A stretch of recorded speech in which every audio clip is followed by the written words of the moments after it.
யோவான் எழுதின சுவிசேஷம் 3ஆம் அதிகாரம்.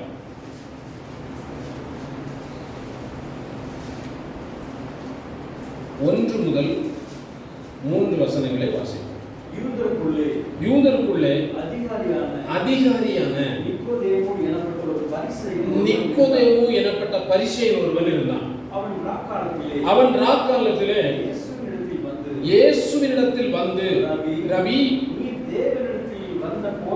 நீர் தேவனிடத்திலிருந்து வந்த போதகர் என்று அறிந்திருக்கிறோம். ஏனெனில் ஒருவனும் தன்னுடனே தேவன் இராவிட்டால் நீர் செய்கிற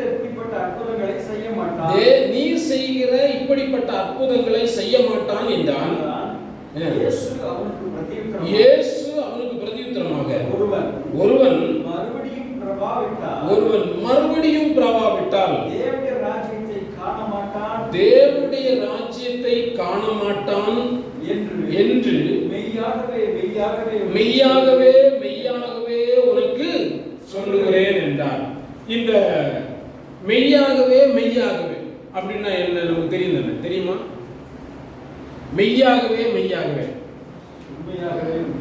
ஆமா, நம்ம ஒரு விஷயத்தை அழுத்தம் திருத்தமா சொல்லும்போது, நான் உண்மையா சொல்றேன், சத்தியமா சொல்றேன் அப்படின்னு சொல்றோம் இல்லையா? நிச்சயமா சொல்றேன்.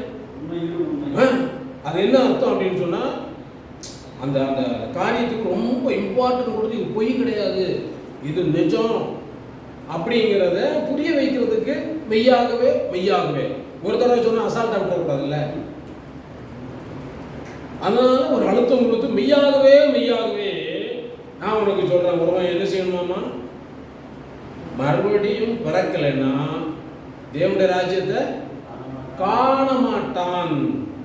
அதுதான் இங்க நாம இன்றைக்கு தியானிக்க போற விஷயம்.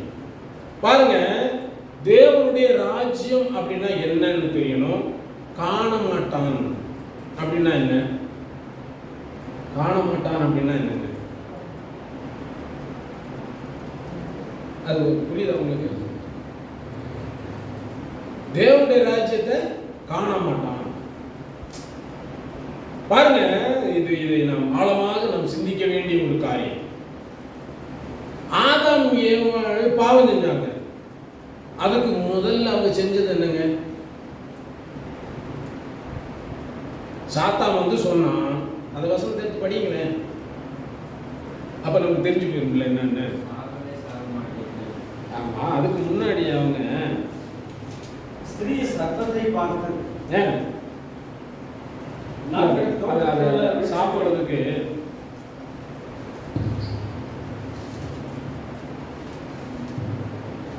மூன்றாம் அதிகாரம் இல்லையா?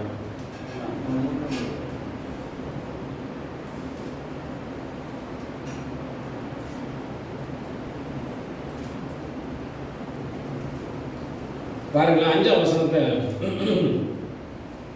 5ல இருந்து, அதாவது 6ஆம் வசனத்தை படிக்கிறேன். அப்பொழுது ஸ்திரியானவள் அந்த விருட்சம் புசிப்புக்கு நல்லதும் பார்வைக்கு இன்பமும் புத்தியை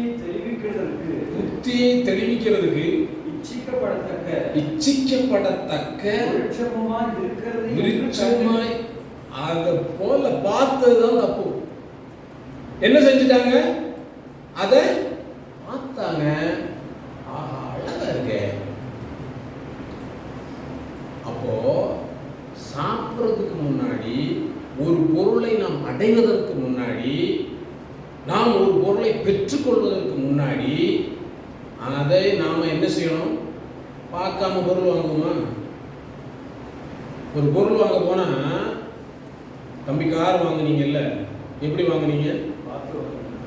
பார்த்து வாங்குனீங்களா? இல்லை அவர் சொன்ன உடனே அப்படியே போய் காரை அனுப்பிச்சு விட்டு பணத்தை நான் இந்த ஜிபே பண்ணி விட்டுறேன்னு அனுப்பிச்சு விட்டீங்களா? அதை உருட்டி புரட்டி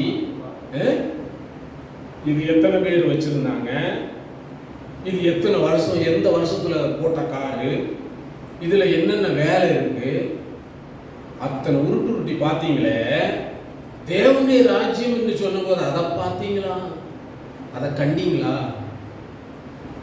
அதை அடைவதற்கு, தேவனுடைய ராஜ்யத்திலே ஒரு மனிதன் பிரவேசிப்பதற்கு முதலாவது அவன் அதை யார் யார் பார்த்துருக்கேன்? நான் தேவனுடைய ராஜ்யத்தை பார்த்துருக்கேன். சொல்ல முடியுமா? உறுதியாக நம்ம சொல்ல முடியல. ஏன்னா தேவனுடைய ராஜ்யம் அப்படின்னா என்ன என்பது நமக்கு இன்னும் என்ன செய்யல, புரியல. பாருங்களேன்,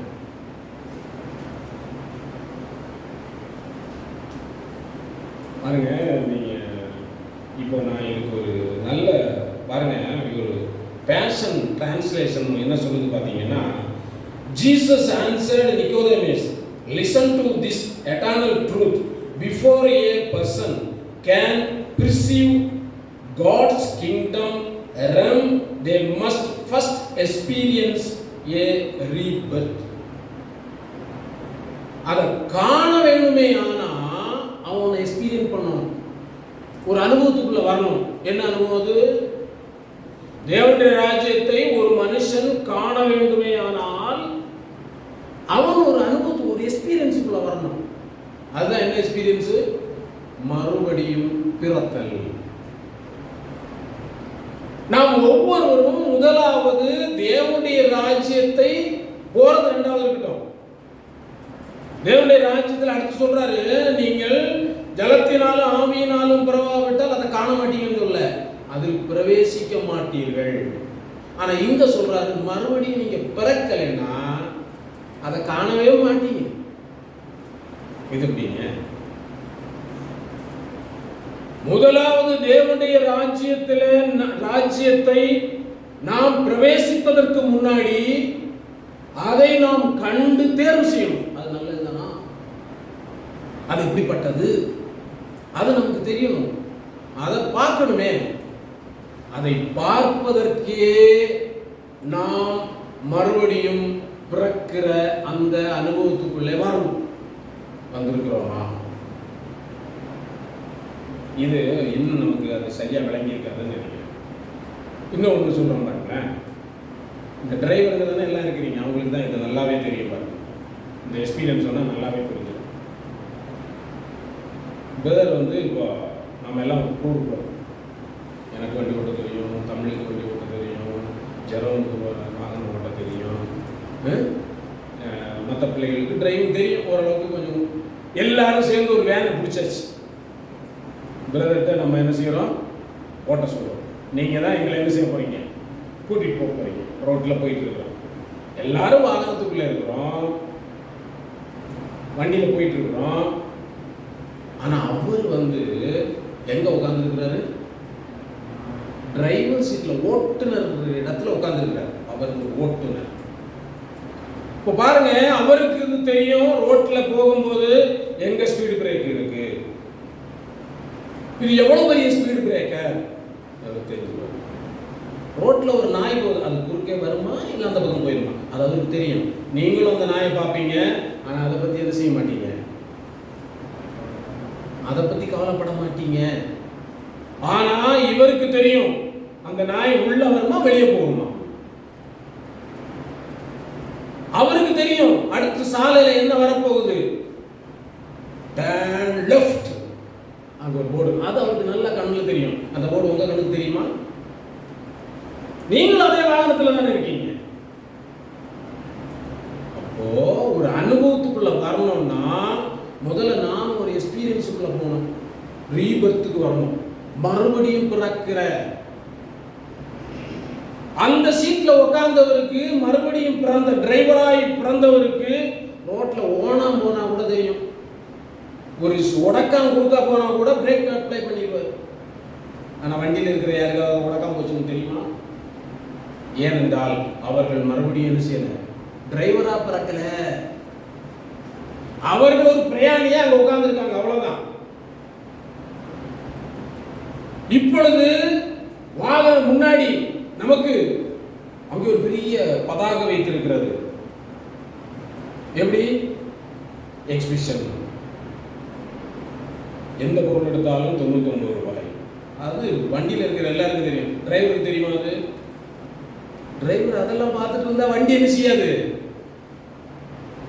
அவர் பார்க்க வேண்டியது இந்த வாகனத்தை கவனமாய் சரியாய் செலுத்தி இத்தனை பேரையும் சரியாய் ஒரு இடத்துல கொண்டு சேர்க்க வேண்டும்.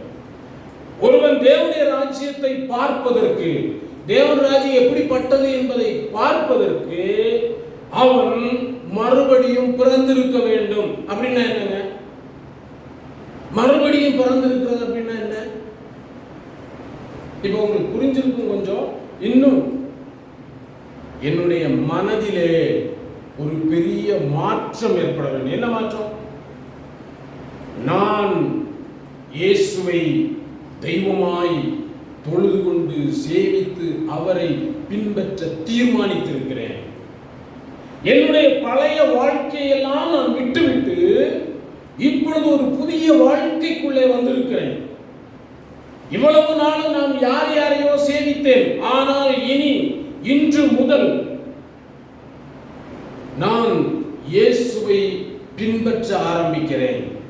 அவருடைய சத்தத்தை கேட்டு, அந்த மேய்ப்பனுடைய குரலை கேட்டு அவருக்கு பின் செல்ல நான் தீர்மானித்திருக்கிறேன் என்கிற உள்ளத்திலே உறுதியான ஒரு முடிவை நாம் எடுக்க வேண்டும்.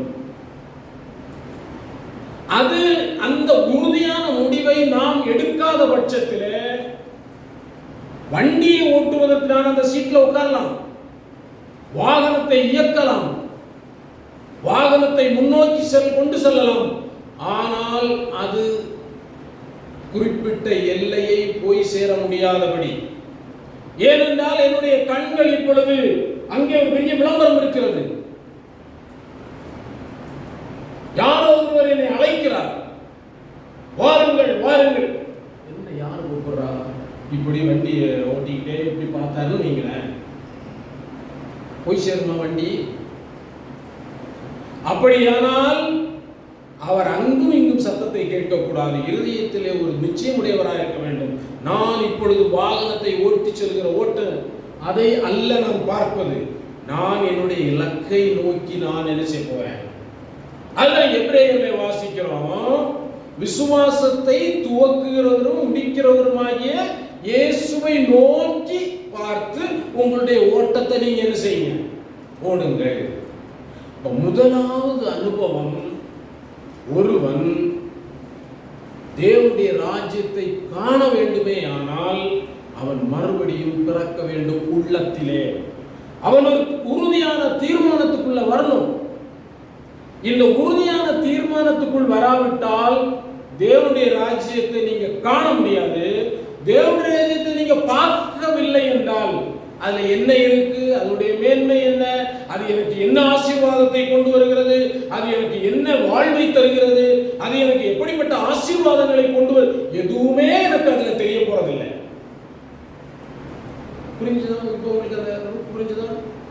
முதலாவது தேவனுடைய ராஜ்யத்தை காண்பதற்கு நாம் இருதயத்தில் ஒரு உறுதியான முடிவோடு இயேசுவை பின்பற்றினால் மட்டுமே அதுல என்ன இருக்கு அந்த ஆசீர்வாதம் என்பது நம்முடைய கண்களுக்கு தெரியும். அது தெரியாவிட்டால், அது தெரியலன்னா நாம எப்படி அதை இச்சிக்க முடியும்? தேவனுடைய ராஜ்யத்தில் இருக்கிற மேன்மைகளும் ஆசீர்வாதங்களும் அதில் இருக்கிற ஜீவனும் எனக்கு தெரியவில்லை என்றால் அதை நான் எப்படி இச்சிப்பேன்? அதை நான் எப்படியாவது பெற்றுக்கொள்ள வேண்டுமே என்று எப்படி நான் வாஞ்சிப்பேன்? எனக்கு அந்த வாஞ்சை வராதே. அந்த தேசம் என்னுடைய கண்ணிலே படாவிட்டால், தேவனுடைய ராஜ்யம் என் பார்வையிலே படாவிட்டால் நான் எப்படி அதை வாஞ்சிப்பேன், இச்சிப்பேன்? அதை நான் எப்படியாவது பெற்றுக்கொள்ள வேண்டும் என்று எப்படி நான் தீர்மானிப்பேன்? நான் பல வாகனங்களை பார்க்கிறேன், ஆனால் ஒரு வாகனம் எனக்கு பிடித்திருக்கிறது. ஏன்? அந்த வாகனத்தை பார்க்கிறேன், இந்த வாகனத்தை இதுல இந்த ஃபியூச்சர் இருக்குது, இந்த வாகனத்துடைய இழுவை திறன் இவ்வளவு இருக்குது, இந்த வாகனத்தை ஆக்சிலேட்டர் கொடுத்தோம்னா சில வினாடிகளில் 100 கிலோமீட்டர் தூரத்தை 2-3 வினாடிகளிலே எட்டி பிடித்து விடும். அப்ப இந்த வண்டி தான் வேணும். இந்த வாகனம் 1 லிட்டர் பெட்ரோலுக்கு இவ்வளவு மைலேஜ் கிலோமீட்டர் தருது. இது எதுவுமே தெரியாம வண்டியை வாங்குவோமா? அப்படியானால் அது முதல்ல என்னன்னு தெரியணும். வண்டி வாங்குறதுக்கு முன்னாடி அதுல இருக்கிற பிளஸ் மைனஸ் என்னவென்று நான் அறிந்து கொள்ள வேண்டும். அதுதான் மறுபடியும் பிறந்த மனிதன் தான் தேவனுடைய ராஜ்யத்தின் மேன்மைகளை காண முடியும். கண்டவன் மாத்திரம்தான் அதை இச்சிப்பான், இதை பெற்றுக்கொள்ள வேண்டும் என்று விரும்புவான். காணாதவன் அவனுக்கு அதனுடைய மேன்மை தெரிய போகிறது. ஆகையினால தான் நீதிமொழியில் சொன்னாரு, பொன் மூக்குத்தி எடுத்து எங்க போடாத, பண்டிகளுக்கு முன்ன போடாத. அது என்ன செஞ்சிடும்? அது மேன்மை அதுக்கு தெரியுமா? தெரியவே தெரிய போறதில்லை. தேவனுடைய ராஜ்யத்தின் மேன்மை உங்களுக்கும் எனக்கும், நீங்களும் நானும் தேவனுடைய ராஜ்யத்தின் அந்த மேன்மைகளை, அந்த ஆசீர்வாதங்களை நாம் பார்க்க வேண்டுமே ஆனால் முதலாவது நாம் மறுபடியும் பிறக்கிற அனுபவத்திற்குள்ளே வர வேண்டும். ஒருவன் மறுபடியும் பிறக்காவிட்டால், பாருங்க, நான் அங்கேயும் போவேன் இங்கேயும் போவேன். சிலர் சொல்லுவாங்க, ஒரு தடவை யார்கிட்ட பேசிட்டு இருக்க சொன்னாங்க, நான் ஏசாமி கூப்பிடுவேனே. அப்படிங்களா? சரி சரி, அவரும் தெய்வம் தான் அப்படின்னாங்க. அவரும் தெய்வமா? அவரும் தெய்வம் இல்லைங்க, அவரே தெய்வம். எல்லா தெய்வத்துக்கு கூட அவரும் ஒருத்தர் இல்லை. ஏனென்றால் அவர்கள் மறுபடியும் பிறக்கவில்லை. அதனாலதான் அவரே தேவன் என்று அவர்கள் அறியவில்லை. இன்னொருத்தர் சொன்னார் பாருங்க, கடந்த நாட்களில் பார்த்தேன். நம்முடைய சபாநாயகர் பத்தி ஒரு யூடியூப் வந்துச்சு. அவரு 1000 ஸ்தோத்திரம் பண்ணி சொல்லாம என்ன செய்ய மாட்டாரு, சர்ச்சை விட்டு வெளியே வரமாட்டார். 1000 ஸ்தோத்திரம் சொல்லி 1000 கோடி கொடுத்தாலும் என்ன செய்ய மாட்டேன். போன வாரத்தில் பார்க்குறேன், வேளாங்கண்ணி கோயிலில் சாஸ்தாங்கமா என்ன செஞ்சிருக்கிறாரு, விழுந்து கிடக்கிறார். எப்படி பார்த்தீங்களா? பாருங்க, தேவனுடைய ராஜ்யத்தை பார்க்கவே கிடையாது. பார்ப்பதற்கு என்ன வேணும்? முதலாவது நான் ரீபர்த், மறுபடியும் நான் என்ன செய்யணும்? பிறக்கணும். அந்த மறுபடியும் பிறக்கிறதுன்னா என் இருதயத்தில் ஒரு உறுதியான மாற்றத்தை நான் கொண்டு வர வேண்டும். ஞாயிற்றுக்கிழமை என்ன செய்வேன்? சௌகரியப்பட்டா போவேன். தேவனை நான் என்ன செய்கிறேன்? இந்த ஜனத்தை எனக்கென்றே ஏற்படுத்தினேன், இவர்கள் என் துதியை சொல்லி வருவார்கள். தேவனை பின்பற்றுவதற்கு ஒரு முழுமையான உறுதியான ஒரு இருதயம் நமக்கு வேண்டும். நான் ஒரு முடிவுக்குள்ள வரணும். நான் யாரை, அதனால தான் யோசுவா கேட்கிறார், நீங்க யாரை ஆராதிக்க போகிறீர்கள்? பாகால் தெய்வம் என்றால் போங்க, இயேசு தேவனே நம்முடைய யெகோவா தேவன் என்றால் யாரை சேவிக்க? நானும் என் வீட்டாரும் கர்த்தரையே சேவிப்போம். நீங்க யாரை சேவிக்க போகிறீர்கள்?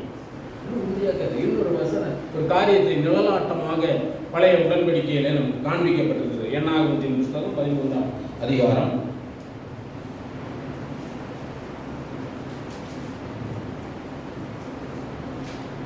என்னாகமும் 13ஆம் அதிகாரம் 25வது வசனத்திலிருந்து வாசிப்போம்.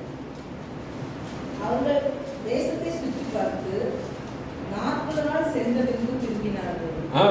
அவர்கள் பாரான் வனாந்தரத்தில் இருக்கிற காதேசுக்கு வந்து மோசே, ஆரோன் என்பவர்களிடத்திலும் இஸ்ரவேல் புத்திரராகிய சபையார் எல்லாரிடத்திலும் சேர்ந்து அவர்களுக்கும் சபையார் அனைவருக்கும் சமாச்சாரத்தை அறிவித்து தேசத்தின் கனிகளை அவர்களுக்கு காண்பித்தார்கள். சமாச்சாரத்தை அறிவித்து தேசத்தின் கனிகளை அவர்களுக்கு காண்பித்தார்கள். அவர்கள் மோசேயை நோக்கி, நீர் எங்களை அனுப்பின தேசத்துக்கு நாங்கள் போய் வந்தோம். அது பாலும் தேனும் ஓடுகிற தேசம்தான். இது அதனுடைய கனி. ஆனாலும் அந்த தேசத்தில் குடியிருக்கிற ஜனங்கள் பலவான்கள், பட்டணங்கள் அரணிப்பானவைகளும் மிகவும் பெரியவைகளுமாய் இருக்கிறது. அங்கே ஏனாக்கின் குமாரரையும் கண்டோம். அமலேக்கியர் தென்புறமான தேசத்தில் குடியிருக்கிறார்கள். ஏத்தியரும் எபூசியரும் எமோரியரும் மலைநாட்டில் குடியிருக்கிறார்கள். கானானியர் கடல் அருகேயும் யோர்தான் அண்டையிலும் குடியிருக்கிறார்கள் என்றார்கள். அப்பொழுது காலேப் மோசேக்கு முன்பாக ஜனங்களை அமர்த்தி, நாம் உடனே போய் அதை சுதந்தரித்துக் கொள்வோம். நாம் அதை எளிதாய் ஜெயித்துக் கொள்ளலாம் என்றான். அவனோட கூட போய்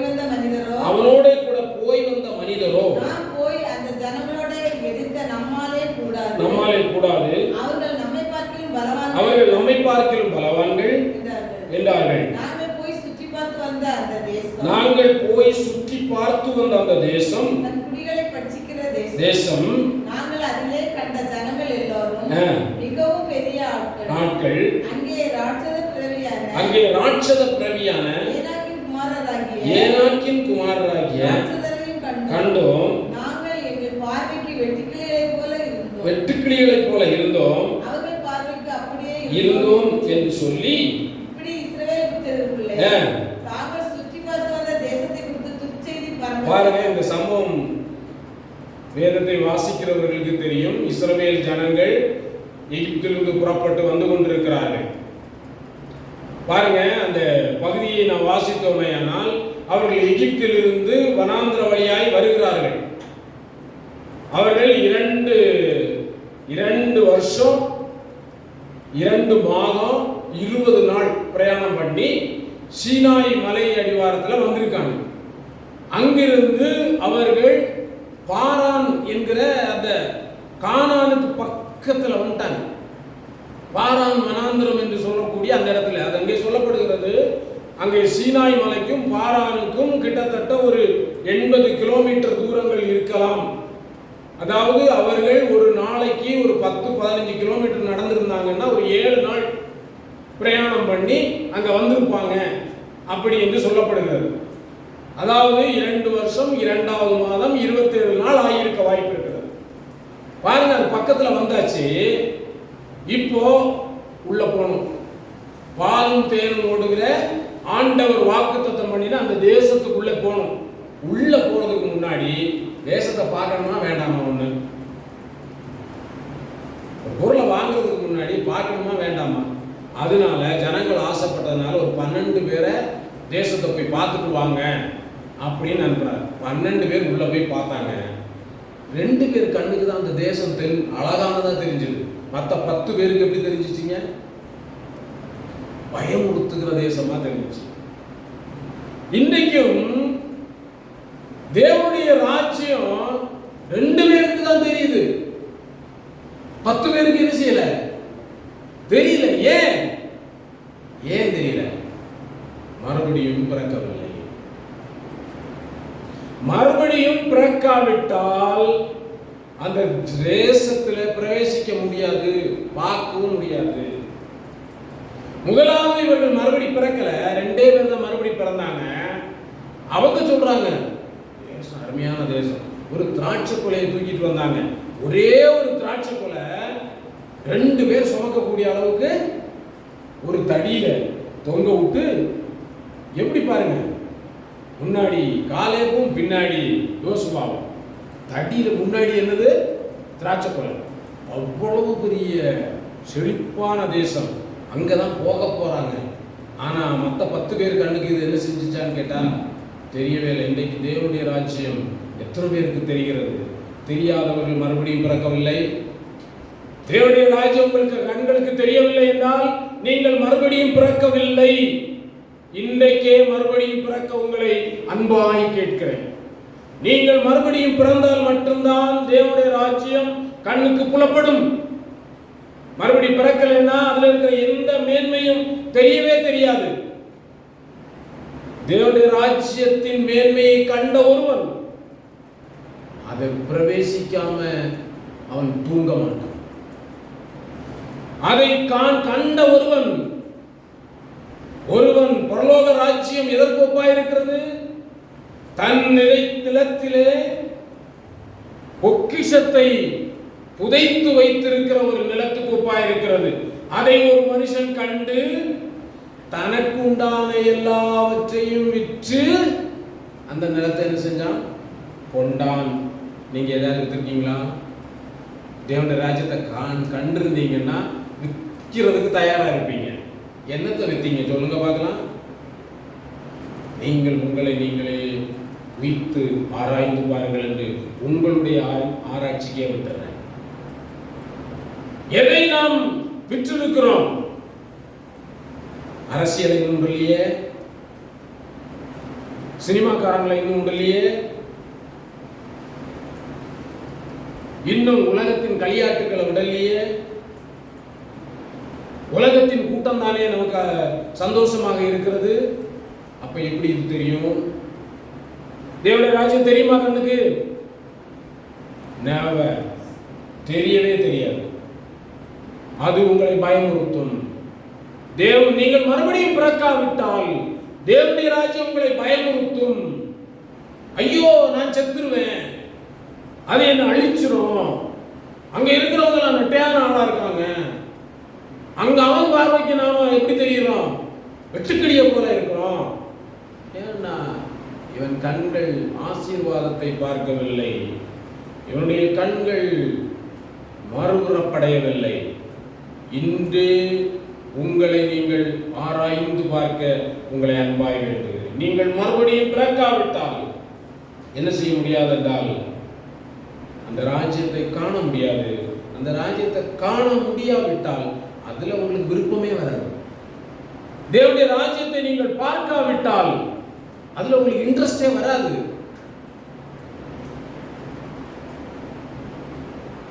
பாருங்க, சிம்சோன் பெரிய பலசாலி, அவன் பெலிஸ்தியர்ல ஒரு பெண்ணை கண்டான். பெண்ணை கண்டு அவ்வளவுதான் கல்யாணம் பண்ண என்ன செஞ்சான்? அடம் பிடிச்சான். ஏன் அடம் பிடிச்சான்? அந்த பெண் அவன் பார்வைக்கு அழகாய் தெரிந்தாளாம். நீங்க ஏதாவது பெண்ணை பார்த்துருக்கீங்களா அடம் பிடிக்கிறதுக்கு? பார்க்கல. தேவனுடைய ராஜ்யத்தை பாருங்க, அடம் பிடிக்க ஆரம்பிச்சிருவீங்க, இது எனக்கு வேணும். தேவனுடைய ராஜ்யம் உங்களை பலவந்தம் பண்ணுகிறது. பலவந்தம் பண்ணுகிறது, அதுக்குள்ள என்ன செய்வாங்க? பிரவேசிப்பார்கள். நீங்க பார்த்துட்டீங்கன்னா அது உங்க மனசை விட்டு என்ன செய்யாது? இதுக்குள்ள நான் போயே ஆகணும் என்கிற ஆவல் உங்களுக்குள்ளே வந்துடும். அதை பார்க்காத பட்சத்தில் இன்று இன்று இன்று உங்களை ஆராய்ந்து பார்த்து மறுபுறப்படையுங்கள். உங்கள் மனம் மறுரூபமாகட்டும், உங்கள் இருதயங்கள் புதிதாய் பிறக்கட்டும். தேவனுடைய ராஜ்யம் உங்கள் கண்களுக்கு தெரியும். தேவன் உங்களோடு பேசுவார். பாருங்க, ஒரு பெண் நமக்கு தெரியும், திருமணம் கல்யாணம் பண்ணி கொடுக்குறோம். பெண் எங்க போவாங்க? புருஷன் வீட்டுக்கு போயிடுவாங்க. இதுதானே நம்ம தேசத்தின் வழக்கம். அம்மா, உங்கள்கிட்ட ஒன்று கேட்குறேன், தமிழரசனை கல்யாணம் பண்ணி பொண்ணு வீட்டுக்கு கொடுப்பீங்களா? ஒரு பெண்ணுக்கு கல்யாணம் பண்ணி கொடுத்துடலாமா தமிழரசனை? கொடுக்க முடியுமா? அந்த மனம் ஒத்துக்கல. ஆனால் அந்த பெண் வீட்டுக்காரங்க என் பிள்ளைய கல்யாணம் பண்ணி தமிழரசனுக்கு கொடுப்போம்னு சொல்றாங்க. எப்படி மனம் என்ன செஞ்சிருக்குது அவங்களுக்கு? நீங்கள் இயேசுவை பின்பற்றுவதற்கு இந்த இருதயம் இருக்கா? இல்லை, போறதுக்கு இயேசுவோட போறதுக்கு விருப்பமா? இல்லை, அது முடியாதுங்க. இதுதான் மரபுறம். புரிஞ்சுதா உங்களுக்கு? ஏன், அதுவும் ஒரு பிள்ளை, ஒரு தாய் பெற்ற மகள் தானே. அந்த பிள்ளை எப்படி இன்னொரு வீட்டுக்கு போகும்?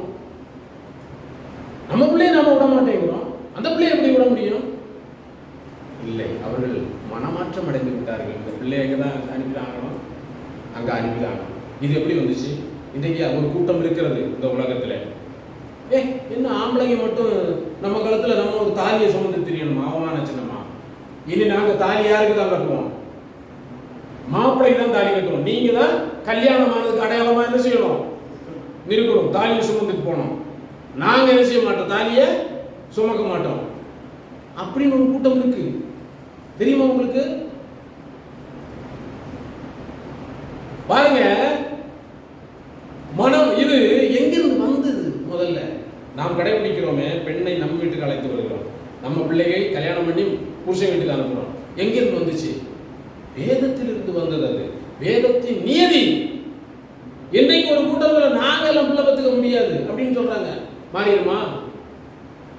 மாறிடுமான்னு கேட்கிறேன். நாங்களும் ஆண்களுக்கு சமம் என்று சொல்லுகிறார்கள். சமமாகி விடுவீர்களா? ஆண்களுக்கு நிகராகி விடுவீர்களா? அதனால பெண்கள் குறைச்சியா? அப்படி எண்ணிவிடக்கூடாது. சூரியனுடைய மகிமை வேறு, சந்திரனுடைய மகிமை வேறு. ஸ்திரீயானவளுக்கு ஒரு பாதை, புருஷனானவனுக்கு ஒரு பாதை தேவன் நியமித்திருக்கிறார். அந்த நியமத்தின்படி புருஷன் ஸ்திரீயை விவாகம் பண்ணி தன் வீட்டுக்கு அழைத்து கொண்டு வர வேண்டும்.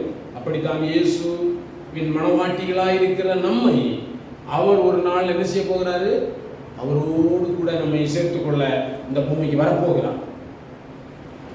அந்த நியமத்தின்படி, அந்த அடிப்படையில் நாம் இன்றைக்கு மணவாளனுடைய வீட்டுக்கு மணவாட்டி வரணும். அங்க அந்த மனநிலை அப்படி இருக்கு பாருங்க. சரி, இந்த மணவாட்டி அந்த வீட்டில எல்லாம் நம்மளால இருக்க முடியாது அப்படின்னு நினைச்சா நீங்க மீதி சொல்லுங்களேன்.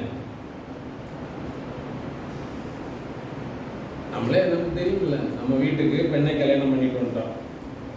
இந்த பெண் இங்க இருக்க மாட்டேன்னு சொல்றா. யோ, நீ செய்யற காரியத்துக்கெல்லாம் என்னால முடியாதுயா, நீ அதை செய்யற இதை செய்யற, நான் முடியாது அப்படி என்றால் என்ன நடக்கும் சொல்லுங்களேன்? மனமாற்றம் இல்லை. நான் இந்த வீட்டில் வாழ வேண்டியவள் அப்படிங்கிற மனம் இல்லாம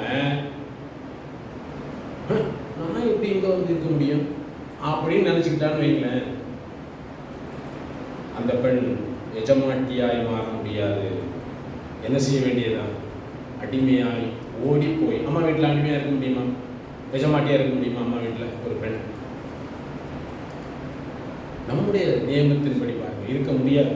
ஏனென்றால் அங்கே அண்ணன் தம்பி இருப்பாங்க. உனக்கு கல்யாணம் பண்ணி கொடுத்தாச்சு, நீ அங்க போ, இங்க வந்து அதிகாரம் பண்ணாத, உன் வீட்டில் போய் அதிகாரம் பண்ணு சொல்லுவோமா இல்லையா? பாருங்க, எபிரேயர் 11ஆம் அதிகாரம் 15ஆம் வசனத்தை படிங்களேன்.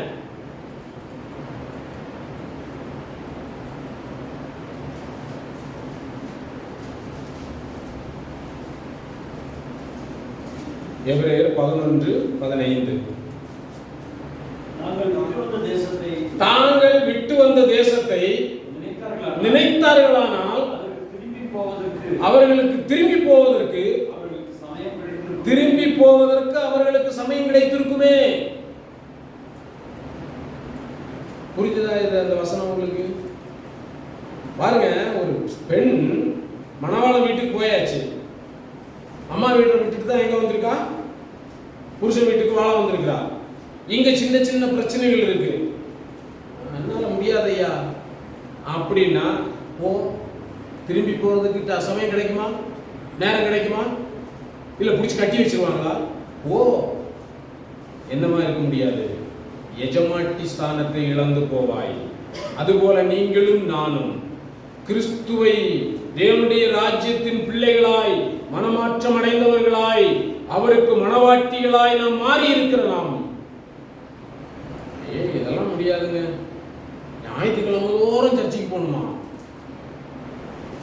டெய்லி ஜெபம் பண்ணணுமா? டெய்லி பைபிள் படிக்கணுமா?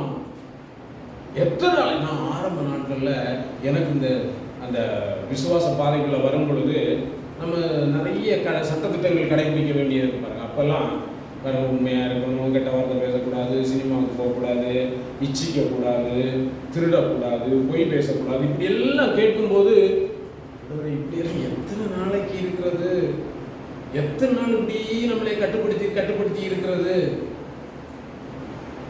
திரும்பி போறதுக்கு நேரம் கிடைச்சிருக்கணும். திரும்பி போயிருந்தா எஜமாட்டியாய் இருக்க முடியாது, அடிமையாய் மாறி போய்விடுவோம். அது பழகினவர்களுக்கு, தேவனுடைய ராஜ்யத்தை பார்த்தவங்களுக்கு நீதியாய் வாழ்வது, தேவனை ஆராதிப்பது, வேதம் வாசிப்பது, ஜெபிப்பது, இதெல்லாம் அவங்களுக்கு என்னது? அது லட்டு சாப்பிடுற மாதிரிங்க. அது இன்பமாய் மாறிவிடும். ஏனென்றால் கொஞ்ச காலம் இயேசுவுக்காக கஷ்டப்பாடு சகிப்பதினா அவர் பாதம் வீழ்ந்து பணிந்து ஆனந்த கண்ணீர் வடிப்பே. எந்த ஓட்டம் ஜெயத்துடன் முடியும், அந்த நாடு சுதந்தரிப்பேனே. எந்த ஓட்டம் ஜெயத்துடன் முடியும், அந்த நாட்டை சுதந்தரிப்பேனே. கஷ்டம் கண்ணீர் நிறைந்த உலகை கடந்தென்று நான் மறைவேன். கஷ்டம் கண்ணீர் நிறைந்த உலகை கடந்தென்று நான் மறைவேன். ஜீவ ஊற்றருகே என்னை நடத்தி சென்றே. தேவன் கண்ணீரை துடைத்திடுவார். ஜீவ ஊற்றருகே என்னை நடத்தி சென்றே. தேவன் கண்ணீரை துடைத்திடுவார். கொஞ்ச காலம் இயேசுவுக்காக கஷ்டப்பாடு சகிப்பதினா இன்னல் துன்பம் இன்பமாய் மாறும். இயேசுவை நான் காணும்போது அவர் பாதம் வீழ்ந்து பணிந்து ஆனந்த கண்ணீர் வடிப்பேன். எந்த நோட்டம் ஜெயத்துடன் முடியும். அந்த நாடு சுதந்தரிப்பேனே. வீணை நாதம் தொனித்திடும் நேரம் வரவேற்பு அளிக்கப்படும். வீணை நாதம் தொனித்திடும் நேரம் வரவேற்பு அளிக்கப்படும். என்னை பேர் சொல்லியே இயேசு கூப்பிடுவார். எனக்கான பொங்கிடுமே. என்னை பேர் சொல்லியே இயேசு கூப்பிடுவார். எனக்கான பொங்கிடுமே. உங்களை பேர் சொல்லி அழைக்கணுமா? அப்படியானால் நீங்க முதலாவது அந்த தேசத்தை சுதந்திரிப்பதற்கு முன்னாடி அந்த தேசத்தை நீங்கள் காண வேண்டும். அந்த தேசத்தை நீங்கள் காண வேண்டுமே ஆனால் நீங்கள் மறுபடியும் பிறக்க வேண்டும். உங்கள் மனதிலே மாற்றம் ஏற்பட வேண்டும். மனதிலே மாற்றம் உண்டாகாமல் அதை காண முடியாது. அதை காணாவிட்டால் அதை இச்சிக்க முடியாது. அதை இச்சிக்காவிட்டால் அதை சுதந்திரிக்க முடியாது. அதை சுதந்திரிக்க முடியாவிட்டால் வேறொன்று நமக்கு கிடைக்கும். அதுதான் நித்திய அழிவின் இரண்டாம் மரணம் என்று சொல்லக்கூடிய நரகம். இதில் ஏதோ ஒன்றை நாம் தேர்வு செய்து தான் ஆக வேண்டும். ஆகவே இன்றே மனம் திரும்புங்கள். தேவனுடைய ராஜ்யத்தை காணுங்கள். அதை இச்சித்து அதை வாஞ்சித்து அதை எப்படியாவது அதற்குள் பிரவேசிப்பதற்கு பிரயாசப்படுங்கள். தேவன் உங்களை ஆசீர்வதிப்பாராக. ஆமென். கண்களை மூடலாம்.